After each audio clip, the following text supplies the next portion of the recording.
ఇప్పుడే 'girl friend' movie చూసాను. Reels అన్నీ చూస్తుంటే ఏముందిరా ఈ మూవీలో ఇంతలాన రీల్స్ పెడుతున్నారు. ఒక అమ్మాయి చూడాల్సిన మూవీ అంటున్నారు అని చూస్తే సీరియస్‌గా చెప్తున్నా ద బెస్ట్ మూవీ. యాక్చువల్‌గా నేను మూవీస్ ఎక్కువ చూడను నేను. కానీ ఈ మూవీ ఎందుకో చూడబుద్దయింది అందరూ అలా చెప్తూ ఉంటే.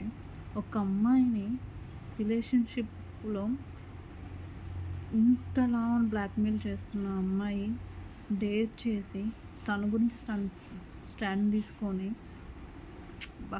ఏముందసలు మూవీ అంటే అసలు ఎంత బావుందంటే అంత బావుంది. ప్రతి ఒక్క అమ్మాయి కనెక్ట్ అవుతుంది. చూడలేని వాళ్ళు ఖచ్చితంగా వెళ్లి చూడండి. Super movie. చాలా చాలా బావుంది. 8 వసంతాలు మూవీ అంటున్నారు. అది ఎంత బావుందో ఇది కూడా అంతే బావుంది.